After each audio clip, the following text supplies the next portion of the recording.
Bueno, buenas tardes a todas, todos. Muchas gracias a Isabel y a Raúl por la invitación y sobre todo a Raúl por sus generosísimas palabras, no sé si merecidas, pero generosas y cariñosas que le agradezco profundamente. Es para mí una verdadera maravilla y un lujo y un honor poder estar aquí en Almería leyendo poemas, habiendo visitado también la casa de Valenta, un poeta siempre admirado. Y también, como ha comentado Raúl, Almería para mí tiene un punto especial en la medida de mi relación con el Gaviero, mi relación con Ana y con Pedro, ¿no? En el caso sobre todo con Ana, ¿no? La influencia que tuvo también Ana en parte de mi poesía, porque era una editora muy meticulosa y era una editora muy precisa y es fascinante trabajar con ella los poemas, ¿no? Y bueno, pues algo evidentemente de eso ha servido de aprendizaje, ¿no? Yo publiqué con el Cabiero 2 libros, que comentaré, sobre todo leeré de uno de ellos, aparte de otras colaboraciones, ¿no? Y bueno, pues evidentemente me gustaría también dedicarle la lectura a Ana en su recuerdo, ¿no? Porque es curioso porque con Ana coincidí en muchos sitios, siempre planeamos hacer algo en Almería ciudad y nunca, ¿no? Y bueno, pues sea esta lectura un poco que sustituya esa falta. Bien, yo voy a leer directamente algunos poemas, un poco de recorrido de lo que he escrito este tiempo, de los varios libros. Me centraré fundamentalmente, como digo, en los dos últimos, pero bueno, también de algún anterior. Iba a hacer una breve presentación, pero creo que voy a resumirlo en una cosa muy sencilla, ¿no? Después ha contado Raúl que yo me dedico también a la teoría, he escrito mucho sobre teoría y también sobre teoría poética, y después de mucho darle vueltas he llegado a una conclusión básica y sencilla, y es que la única definición que puedo dar de poesía es que la poesía es una cosa que le hacemos a las palabras. Hasta ahí puedo decir. Es una cosa que hacemos a las palabras, que con suerte esa cosa afecta a las personas y afecta a la realidad, pero no es más que una cosa que hacemos a las palabras. Y la cosa que hacemos, pues eso ya no lo sé. Que nos sirva también para quitar un poco el velo de burocratización y del lenguaje administrado, del lenguaje cotidiano, ¿no? También tiene ese sentido. Voy a empezar con un poema de un libro que se tituló Notas de verano sobre ficciones del invierno, que apareció en la editorial Visor en el año 2005 y que tiene que ver, luego leeré otro también vinculado con esto, con un poeta que no es que me haya influido mucho, pero es un poeta que me ha hecho mucha gracia y que tengo mucho interés en él en ocasiones, que es un poeta yankee que es Allen Ginsberg. Allen Ginsberg tiene un poema muy gracioso, muy curioso, que es un poema que se llama Un supermercado en California, en el que Allen Ginsberg cuenta que él, después de meterse ácido, estaba un día en un supermercado y se encontraba con los poetas que admiraba por las secciones del supermercado, ¿no? Con Whitman, ¿no? Y en la zona de Sandía se encontró con Lorca, ¿no? Y bueno, pues inspirado un poco en ese poema lisérgico, escribí yo este poema que se llama Un diablo entre nosotros, está de supermercado, y aquí aparecen varios poetas que me gustan, entre ellos José Hierro y otros poetas. A la luz de lo visto, un cuerpo danza alrededor de un vaso de agua. El agua es un estado. Ella guarda en su casa la carne de un ciprés, la resina del amor lo llamaba. Le da vértigo subir a lo alto de sus labios para decir, vestida de turrón en verano, que está sola, que no hay camino más azul que la línea que divide la sed. Pero alguien entra, quietos, y se detiene al borde de los congelados. Congelados los ojos de las cigalas, son un vago recuerdo de la vida. El humo helado asciende, se dibuja en su frente, lenta línea humilde en el tiempo, que imita la suave luz del crocante. Del vaho nace ahora un beso. Del salto y de los guisantes crece la historia de otro tiempo. El vaho es un estado. La carnicería es un purgatorio. Pasea así, delicada ante los vinos. Las etiquetas marcan años y lugares. ¿Qué límite dar forma al tiempo y al sabor? ¿En qué lugar del paraíso detener los pies, callarse, beber, reír al contemplar que el pavo caduca el día de tu cumpleaños? La risa es un estado. Vuelvo hacia el desierto que mis manos forman al oler su edad callada. Solo eco. En lo alto la humedad talla figuras blandas, vagas sombras, sombras, sombras, sombras, dijo Pepe, que en su gesto nos observan, nos muerden, viven el idioma sacro de la sal, estigmas de un cuerpo vendido. Una fregona, despeinada en su abandono, soporta el grito de una puerta de emergencia. Estoy aquí, entre alcachofas y sandías, para hacer de mi cuerpo el límite de tu sed. Estoy aquí, en la negra soledad del chocolate. Lo repito, grito, deseo, a la luz de lo visto, un cuerpo danza y lejana suena la melodía cierta en su condena. Debe haber un diablo entre nosotros. Rápidamente leeré algunos poemas de este libro que se llama Pequeños Círculos, que apareció en 2009 en la editorial DVD, que se abre con una cita que siempre me ha gustado mucho de Samuel Beckett, porque representa muchas cuestiones que a mí me parecen interesantes. Samuel Beckett decía: tendré que hablar de cosas de las que no puedo hablar, pero también, y eso es aún más importante, pero también de que, y eso si cabe es más interesante, de que tendré que, me olvide, da igual.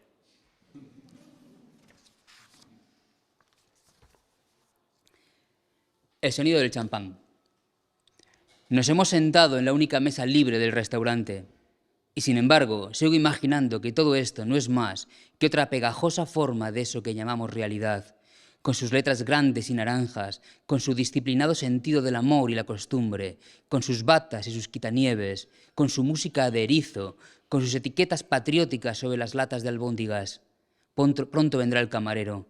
Es difícil volver a lo que ya conocíamos, pero demasiado fácil acostumbrarse a ello.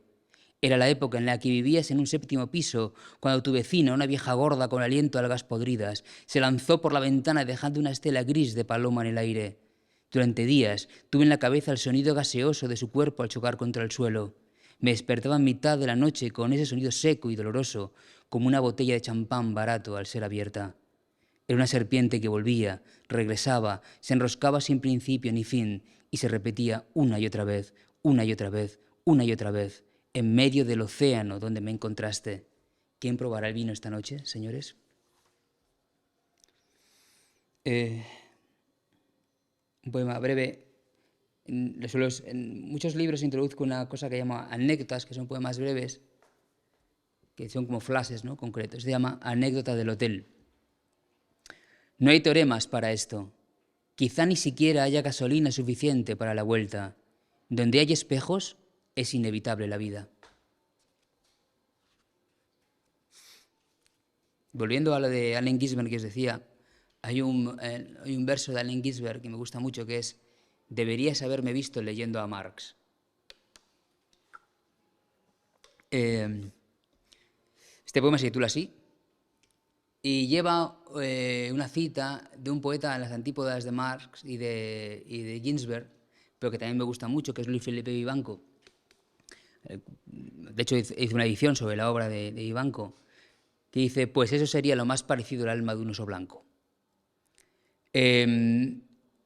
Y tiene que ver también con unas vacaciones en las que, por motivos académicos, estaba de un modo curioso leyendo a Marx en la playa. Y me pareció un espacio muy interesante para leer a Marx. Deberías haberme visto leyendo a Marx, cuando agosto divide a los hombres en toallas y huellas y las mujeres agotan su calor en el tierno infierno de una naranja. Deberías haberme visto en la miseria de las hojas, cuando la arena late entre los dedos y recibo su historia toda, de miles de años en cada ola. Es agosto, y poesía, y dinero, y cuerpo son el alma de este gran oso blanco. En el puente, sobre el matorral y el alambre de la historia, deberías haberme visto leyendo a Marx. Deberías, pues eso sería lo más parecido al alma de un gran oso blanco. Bueno, y ahora voy a centrarme en la lectura de estos dos libros. Vamos de tiempo, ¿no? Vale. Este es el libro que edité aquí en el Gaviero en el año 2015, si no me equivoco. Sí, 2015. Es el segundo que publicaba con ellos. Se llama Yo Estarra, etcétera, y tiene una historia peculiar, por decirlo así, ¿no? Yo durante muchos años viajaba todas las semanas por motivos de trabajo entre Cantabria y Salamanca, ¿vale? En un autobús, 6 horas de un lado, 6 horas para otro, ¿no? Todas las semanas. También he trabajado a nivel académico el tema del paisaje, el paisaje en Estados Unidos, el Far West y demás, y bueno, muchas cosas. El tema del paisaje es una cosa que me interesaba mucho. Bueno, en definitiva, que me fascinaba el paisaje de Castilla. sobre todo esa Castilla de eras de servicio, esa Castilla abandonada, esa Castilla perdida que muchos han trabajado, ¿no? De Machado y lo que sea. Y hay un libro que me gusta mucho, que es Blues castellano de Gamoneda, ¿no? Y bueno, pues a raíz de este ir y venir, estos poemas son poemas sobre Castilla, son flashes castellanos, por decirlo así. Este poema se titula Inauguración de un tanatorio, porque estos años he visto obras desde el autobús, tantos años de vino, ¿no? He visto desde que ponían la primera piedra en el tanatorio de Aguilar de Campoo hasta que lo inauguraron, ¿vale? Todas las semanas yendo y viniendo. Entonces este poema se titula Inauguración de un tanatorio. En el tanatorio de Aguilar de Campoo, recién construido, los animales se detienen bajo la sombra. No hay suficiente luz para observarlos. Aquí la muerte, ventríloco de la carne, se adelgaza bajo la fuerza invisible del hormigón. Yo quisiera decir, estos niños crecen bajo el temblor de lo posible. Yo quisiera regresar, pero el verano se posa en la hierba desnudo para anunciar de rodillas que el mundo no se acaba. O al menos, yo quisiera decir, en el tanatorio de Aguilar de Campoo, que de nada sirve una victoria si la vida no duele bajo el lenguaje. Tarde se aprende que la muerte abandona sobre nosotros su peso y su semántica. A lo lejos, los terribles arcos de hormigón permanecerán eternos, mientras alguien, siempre el mismo, recoge las cenizas pálidas de un muerto.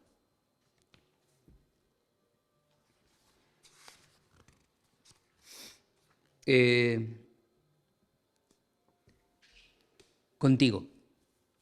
Ese tiene también historias paralelas. Alaejos es un pequeño pueblo de Valladolid, que me pilla de camino. Y aquí se junta un verso de Ángel González que dice: sin esperanza, la tierra de Castilla está esperando. Y la influencia del que es para mí el poema de amor más fascinante que he leído nunca en mi vida, que es un poema de... Bueno, habrá muchos, pero bueno, a mí el que más me ha gustado es un poema de Franco Jara, que se llama Una Coca-Cola contigo. ¿Vale? Franco Jara vino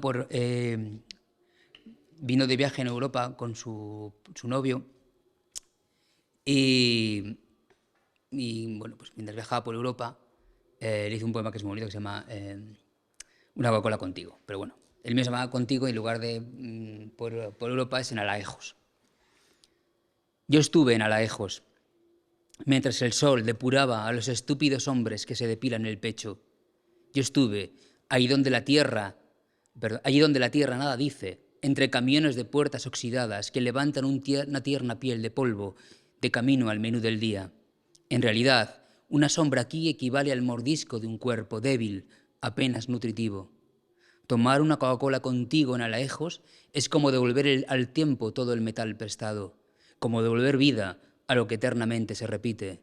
Un ciclista detiene sus pies sobre la tierra, como un bello inquisidor reclama agua del cielo en Alaejos, siempre en Alaejos. ¿Cómo regresar allí, donde nunca debimos salir?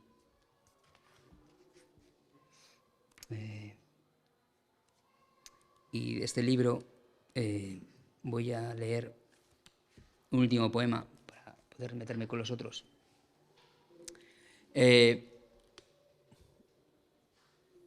Vieja carretera de Burgos. Y aquí se mezclan un poeta que me gusta mucho, que es Seamus Heaney, y un músico que me gusta mucho también, que es Kevin Jr., que murió hace poco.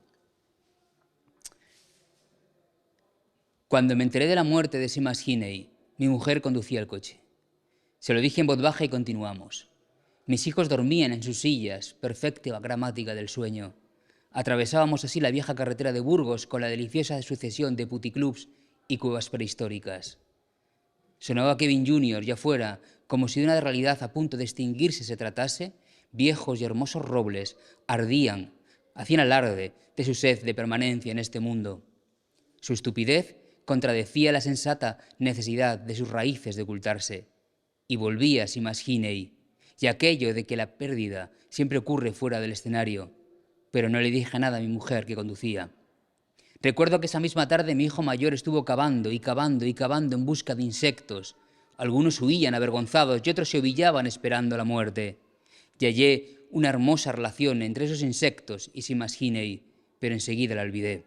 Era agosto, Las nubes se espesaban al atravesar la tarde, arrastraban sus pies como un anciano. Pronto llegaría septiembre. Ha sido un buen verano, pensé. A media tarde volvimos a casa. Mi mujer conducía mientras a su lado yo callaba. Mis hijos cantaban una canción sobre sandías y vagones de tren y algo sobre un hombre que con dificultad enfermiza buscaba una zapatilla oculta bajo la fruta. Al día siguiente madrugué y comencé a pintar nuestra habitación de un color llamado arenas de Egipto. Es muy luminoso, me había dicho el del dependiente. Le hice caso, a pesar de mi desinterés por Egipto y su arena. Y fue, sin embargo, en ese instante cuando hallé una hermosa relación entre Gine y el dependiente y el color que había comprado. Era una relación bella y desesperada, como la vieja carretera de Burgos. Hallé una relación, es cierto, pero como las declinaciones en latín o la voz de mi padre, pronto la olvidé. Aquí también había una referencia al cantajuegos, que se me olvidó. Está de fondo. Bueno, ¿vamos bien? Corto, sí, vale. Aquí no iba a leerlo, pero leo uno muy breve, que también me gusta. Una de las escenas más curiosas de viajando, yendo y viniendo, cuando llegaban estas fechas de verano, era cuando por la noche atravesaba sobre todo un pueblo que se llama Herrera de Pisuerga, y siempre veía las mismas madres jóvenes sentadas bajo la luz de la farola, en sillas de playa, en círculo, ¿no? Y bueno, tenía un punto de cuadro religioso, ¿no? de escena religiosa. Pues este poema se titula La Anunciación. Bajo una farola en Herrera de Pisuerga, unos niños hacen los deberes. Algo les impulsa a la quietud. Los cuadernos abiertos y maltratados no sirven para crear mundos, sino para estorbar el paso del tiempo. Alrededor, sus madres, sentadas en gastadas sillas de playa, aún hermosas y desgraciadas, se muerden las uñas. Es fugaz su imagen. Dura lo que ese perro tarda en desaparecer entre la hierba. Sin embargo, ellas se quedarán ahí, solas y dormidas, hasta que de la luz caigan mañana sus pálidos frutos. Y bueno, y para ir cerrando, voy a leer poemas de este libro que se llama Lo superfluo y otros poemas. Este libro tiene un origen que es un cuento de un romántico llamado Ludwig Tieck, que es más conocido por ser el autor del Gato con Botas y el traductor del Quijote al alemán, porque era un hispanista, Ludwig Tieck, ¿vale? El mismo que escribió el Gato con Botas tradujo a Cervantes.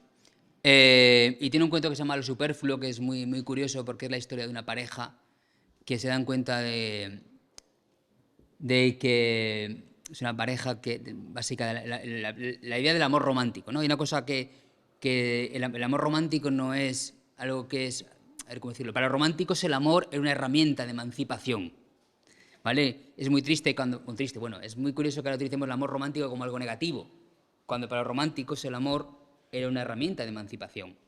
Quizá deberíamos hablar de idealización del amor, pero para los románticos el amor era la forma de romper las clases sociales, ¿vale? Que alguien, ¿vale? Y tenía casarse por amor.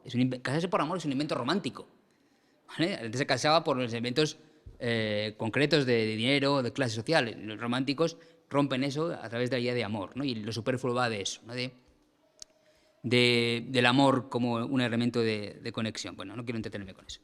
Os leo un poco algunos poemas de este libro.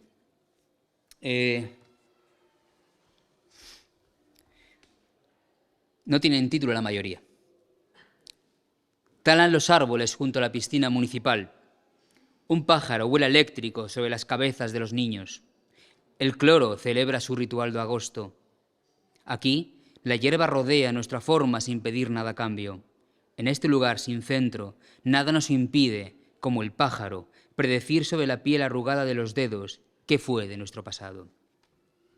La idea de lo superfluo tiene que ver un poco con eso, con el tema también del amor a las pequeñas cosas, ¿no? A las pequeñas escenas que pueden pasar desapercibidas y son revisadas a través del lenguaje del poema. Que hablamos antes, ¿no? Aprender de un idioma, su sensación de desastre gramatical, la tensa sombra de lo que por decir nunca será dicho, la miseria de quien no tiene en su lengua la palabra hambre.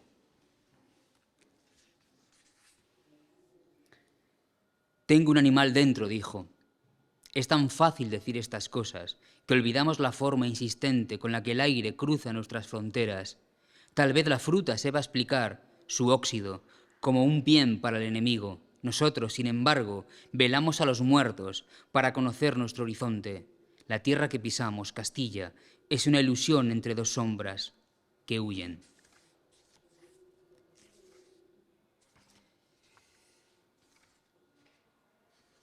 Este poema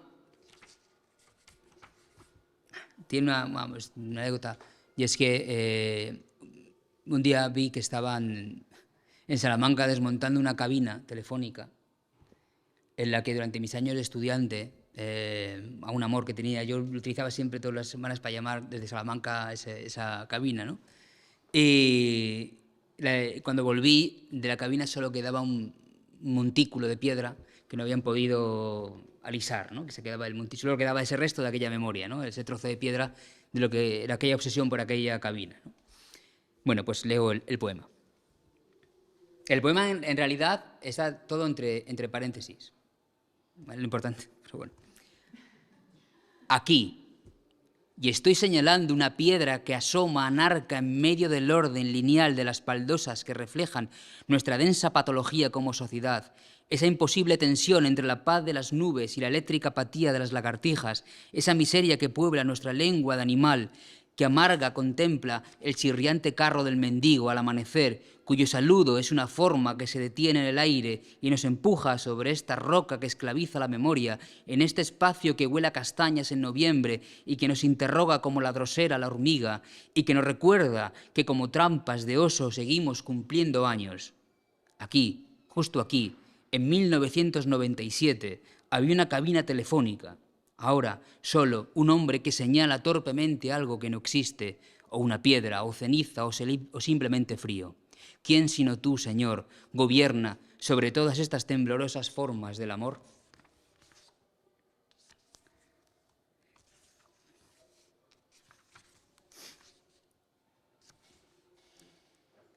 No sé cómo regresar a casa.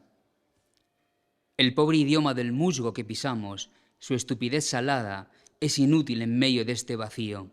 En cambio, observo a las cabras, la forma con la que su lengua, áspera y lenta, es capaz de separar el pasto del veneno, la espina de la roca. A veces mueven la cuenca oscura de sus ojos y se detienen por un instante. Ante su rutina, mis gestos son algas que flotan a la deriva. Nada nos gobierna más que la pobreza y esta pegajosa lujuria del petróleo. Obsérvame. No repitas mis pasos. Todas mis preguntas crecen aquí como una mala hierba ante la mirada de quien nada espera. Porque de eso iba todo esto, de esperar. ¿Lo recuerdas? De llegar al interior de una cueva y palpar las grietas sobre la piedra, venas que laten con desprecio. Y la cabra, heroica y legañosa, vuelve a separar lo que la naturaleza había unido. Su lengua, el dulce misterio que llamamos muerte. No sé cómo regresar a casa, o lo que no sé es si en realidad deseo quedarme aquí o volver así despacio y ser cabra. Sí, ser cabra en el légamo de las decisiones, para separar con mi lengua y contra mi idioma estúpido y salado el tiempo del veneno, la mentira del amor. Bueno, ya voy cerrando. Un poema también breve. La poesía es lenguaje que al romperse cruje. Y acabo ya con dos poemas. El primero de ellos es un fragmento de un poema en marcha que se llama Estar es todo. Estar es todo es un verso de un poeta que me gusta mucho, que es Juan Gil Albert. Los hechos han comenzado a independizarse de nosotros a media tarde. Por momentos hemos sentido que el aire desaparecía de nuestra lengua para no volver, como si un idioma ajeno tomase con fuerza nuestras palabras, incapaces ya de nombrar lo que nos rodea. ¿Quién comercia aquí con el silencio? ¿Quién muerde nuestra garganta para no gritar? Instalada en su tardanza, el alma tiene su política, su forma de jugar entre escombros. Allí, a lo lejos, en el descampado, ladra un perro, entre ortigas y surcos. Todos son imágenes. Los coches que entran y salen del supermercado, el cartero que alimenta la mañana sin deseo, el olor a legumbre en el descansillo. Entonces, ¿hasta qué punto estamos juntos, tu realidad y yo? Sobre la piel de las cosas, como una tormenta, mitad asombro, mitad poliéster. El tiempo ha detenido sus manos sudorosas. Lo hemos visto recorrer las calles como un secreto que se agita envuelto en papel de estraza. Donde hay peligro, no crecerá lo que nos salve, dice. En realidad, es la derrota quien comercia con el vacío que inunda las habitaciones justo antes del amanecer. ¿O acaso somos incapaces de entender que el desorden es una forma de esperanza? La mañana es un inmenso caimán que se desplaza torpemente. ¿Y la vida? Nada parece unirnos a la realidad, salvo el modo en el que ese pájaro empuja migas de pan sobre el tejado. Juntos observamos su paciencia sobre el rojo temblor de las tejas. Sus finas patas y la densidad del aire son lo único que nos queda, que podamos llamar paisaje. Todo recuerdo es una forma de aislar la niebla. ¿Y la vida? La belleza de un ritmo indescifrable que asciende por el patio interior. La aventura de cruzar, sin motivo, tus visiones y las mías. Bueno, se me olvidó decir que este poema está escrito entre marzo y abril de 2020. ¿Vale? O sea, era ese momento. Y termino con un poema que para mí, bueno, es muy especial y que cruza también. He tratado de hacer una lectura en la que haya muchas referencias a otros poetas, muchos cruces. No es la mayoría de los poemas, pero he elegido aquellos donde sí hay cruces con otros poetas, ¿no? Y aquí hay un cruce de nuevo, con José Hierro, que utilizo mucho. Además, me hace muy curioso porque, ahora que nadie lo graba y lo ve, José Hierro y Valente no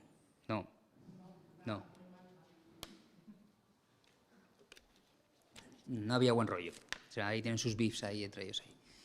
Y a mí me gustan mucho los dos. Entonces, bueno, pues ¿qué vamos a hacer? Es la vida. Y este poema se titula Alucinación en Salamanca. Sabéis que Hierro tiene un libro, se llama El libro de las alucinaciones, que es un libro absolutamente maravilloso. A mí por lo menos me encanta, me fascina el libro de las alucinaciones y su idea de alucinación, ¿no? En Hierro la alucinación en la poesía cumple un papel un poco de salida del tiempo y del espacio que es muy, muy interesante. El poema, lo que hago es recoger el título de Hierro, Alucinación en Salamanca, y lo mezclo con otro también de Vivanco, que es Lecciones para el Hijo. Lecciones para el Hijo de Vivanco es un libro fascinante, que yo cuando hice la edición de Vivanco, de la poesía de Vivanco, descubrí que solo había vendido 15 ejemplares de Lecciones para el Hijo. Es un libro bastante tocho y son una serie de mensajes a su hijo, ¿no? de consejos, ¿no? Y poéticos, un toque surrealista muy interesante. Bueno, yo hago un poco lo mismo, salvando las distancias, evidentemente. Alucinación en Salamanca. No tengas miedo, y si lo tienes, no lo conviertas en trofeo. Esa es la lección que mi padre me dejó escrita, sin más, en un mono de trabajo. A veces lo contemplo como un paisaje decimonónico, donde soy capaz de vivir y de perder, donde soy capaz de ser algo así, como un animal arrepentido de su sombra. El humo de la fábrica llega desde otra ciudad, lo sé, pero su latido hacia el norte es un perro hambriento entre la basura. Hoy puedo estar contigo. Lo leí una vez y no lo escribí. He deseado para ti todo el bien y me acompaña la bondad del amor. Lo leí y no sé dónde. ¿Leer? Tiranía de lo invisible. Ahora, mientras el hilo musical del ultramarinos es tejido espeso entre nosotros, no tengo miedo, o al menos puedo decir que el vértigo nos emparenta con las urracas que tantean su miseria desde las temblorosas antenas del tejado. No tengas miedo, y si lo tienes, no lo conviertas en trofeo. Las bicicletas a la intemperie, el sudor de las ventanas al llegar el invierno, la catedral defecando turistas, las manos de un padre que busca algo en sus bolsillos. Hay un río en esta ciudad, en alguna parte, y piedras en cuya alucinación sobrevive la nada convertida en todo. Historiadores feos y viejos rectores cobardes. Hoy puedo estar contigo. El miedo es una distancia entre dos puntos que se mide con patas de cangrejo. Quizá esto sirva de respuesta a una pregunta que no puede hacerse porque no cabe en la boca. Ahí están el mono de trabajo, la catedral y la urraca, la piel en invierno y la cobardía. He deseado para ti todo el bien y me acompaña la bondad del amor. Lo sé, no tengas miedo y si lo tienes, sé tú el trofeo. Muchas gracias.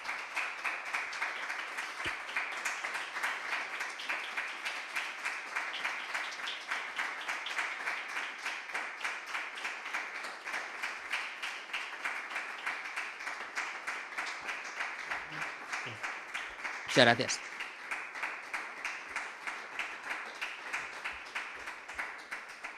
Con respecto al tema del paisaje, a mí el paisaje es una cosa que me ha fascinado porque a veces se nos olvida que los lugares, los espacios, son también construcciones de nuestra propia subjetividad, nos construyen, ¿no? De modo radical, hay un poeta yanqui que es Wallace Stevens que decía: la vida es una cuestión de personas, no de lugares, pero para mí la vida es una cuestión de lugares y ese es el problema. Decía un aforismo de Stevens, ¿no? Y en ocasiones la vida es una cuestión de lugares más que de personas, aunque nos joda.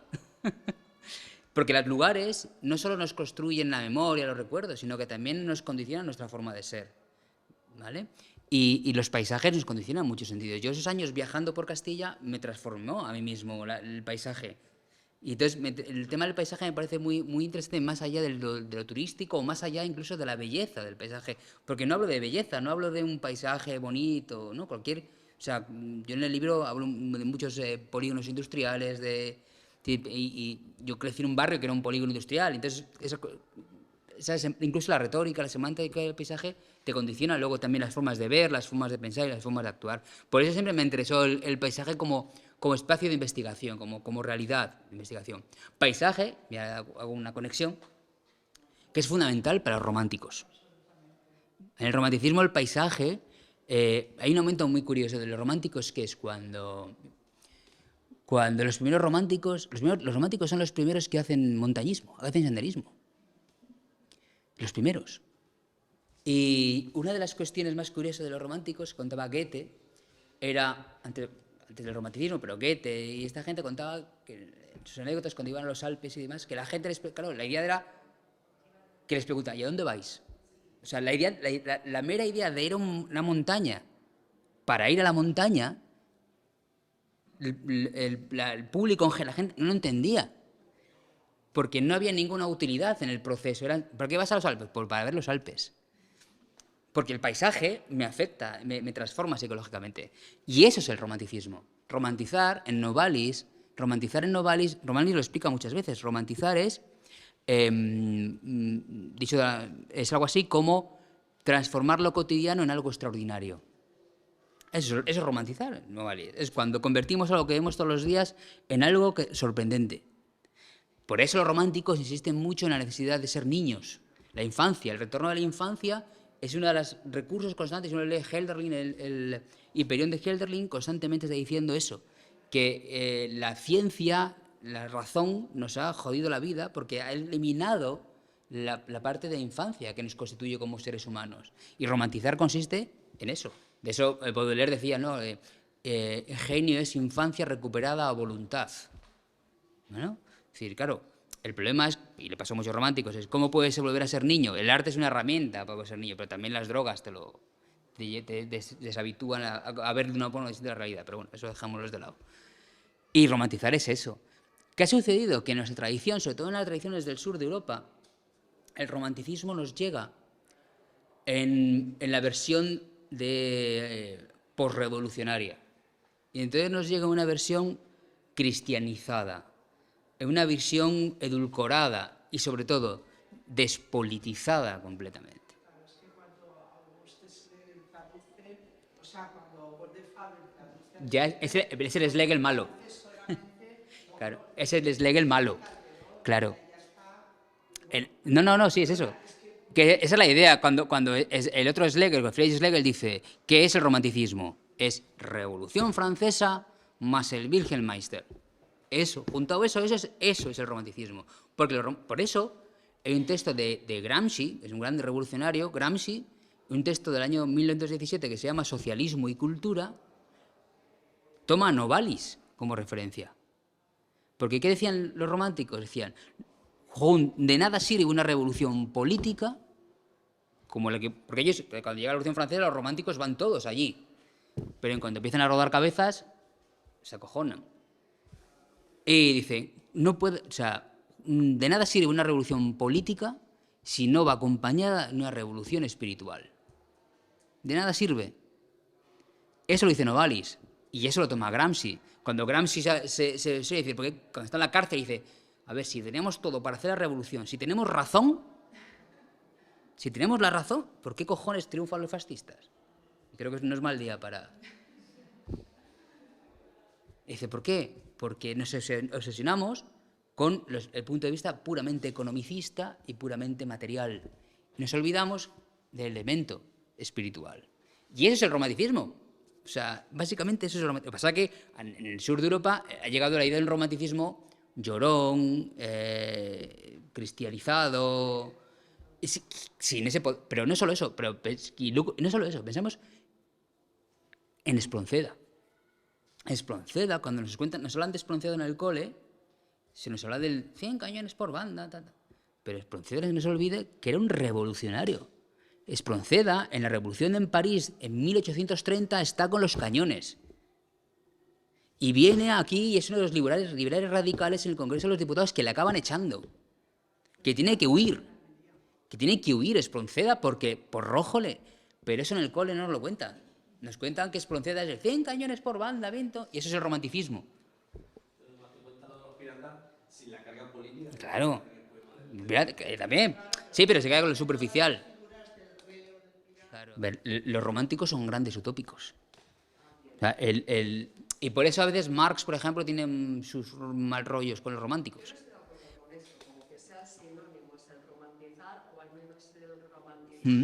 Sí. No son sinónimos, ¿eh? Yo quiero decir que hay conexiones. Los románticos son grandes utópicos. Grandes utópicos son si tenemos utopía... Yo hablo del romanticismo revolucionario, ¿vale?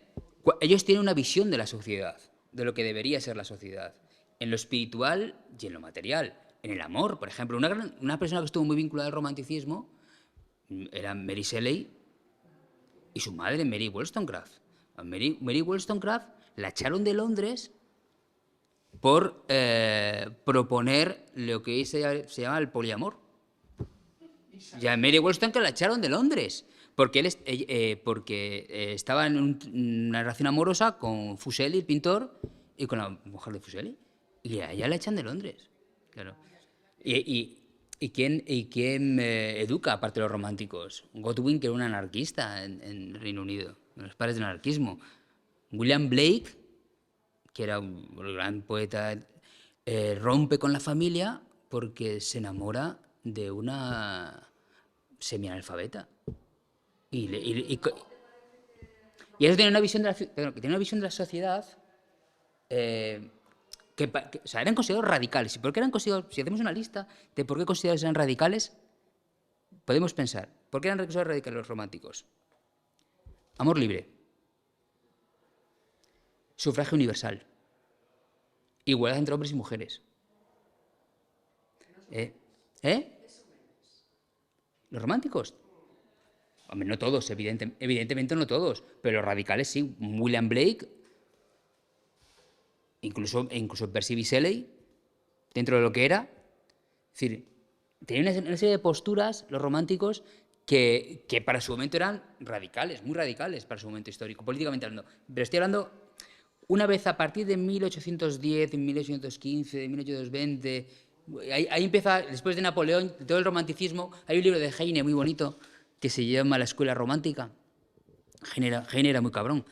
Y escribe un libro entero en el año 1836 que influyó mucho en Marx, ese libro, porque Marx era muy fan de Heine, que se llama Escuela Romántica, en la que les empieza a dar de collejas a todos, empezando por August Schlegel, o sea, como diciendo, a ver, ¿eres todos una panda de revolucionarios y habéis acabado 20 años, 30 años después defendiendo la Santa Alianza. Cosa que luego, si vemos en la historia, es muy habitual. Gente que empieza de un lado y acaba... los Schlegel, por ejemplo, hablaban de lo espiritual les llevó a convertirse al catolicismo y les llevó a convertirse a no sé qué y acabaron siendo de lo más reaccionario que había en Alemania en el momento, ¿no? Pero es muy curioso, pero volviendo a lo que quería decir, que el romanticismo es yo he aprendido mucho de los románticos en el sentido político del término, que a veces se nos olvida, porque nos ha llegado, sobre todo en el sur de Europa, una visión del romanticismo muy edulcorada. Es fácil vincular eso, pero los románticos, si nos fijamos bien, parte de su nacionalismo tenía, no todos, una visión muy internacionalista también. Por ejemplo, cuando habla de la República de los Espíritus, la República de los Espíritus, por ejemplo, los románticos, que eran la primera cátedra de lenguas semíticas y de Oriente, porque les fascinaba todo lo oriental. Se convierten muchos, pasan por el budismo es decir, que sí tiene una visión nacionalista y el fascismo utilizó parte de la visión romántica. Y nos ha quedado la imagen fascista del romanticismo, y ojo, no sin razón, hay una parte en esa evolución que sí está clara, fácil de llenar, pero hay un camino dentro del romanticismo, o el origen, los primeros años pensad que el romántico es una generación que nacen aproximadamente en 1770, aproximadamente, que son educados en la ilustración, la ciencia, la razón, y que cuando tienen 19 años llega la Revolución Francesa. Ese choque entre la razón, la ciencia y la igualdad, la libertad, la fraternidad. Los románticos, de las tres, la que les mola es la fraternidad. O sea, no tanto la igualdad y la libertad, sino la fraternidad. Fraternidad significa hermandad, que no hay nadie por encima. Y a los románticos la idea de la fraternidad es el himno de la alegría. Schiller. Esa es la idea, esa es la utopía romántica. El himno de la alegría. Claro, que eran unos hippies colgados, pues también. Que creían en una especie de encarnación mística del todo, influencia oriental, también es cierto. Novalis era ingeniero de minas. Y cuenta la historia que iban de los mineros a decirle cómo tenían que golpear las piedras, porque las piedras podían tener todavía espíritus del pasado contenidos en su interior. Pero imaginaos un minero alemán de 1800 que le viene el poeta, el ingeniero de minas, y dice, a ver, golpea la piedra. O cuando decían que cuando Presley descubre el oxígeno, ¿vale? O sea, no quiere decir que no hubiera oxígeno antes, cuando descubre el componente del oxígeno, los románticos tienden a pensar que el oxígeno es el espíritu que ellos creían que existía, que conectaba todas las cosas. La energía vital que todo... a los románticos les gustaban mucho las terapias de imanes. El reiki, todo el rollo reiki y todas esas movidas les fascinaban todo eso. Porque querían que había una energía interna. Que eso lo unían con lo político. Era una visión muy, muy particular. Me parece unos personajes muy interesantes que les hemos catalogado como reaccionarios o como el amor romántico.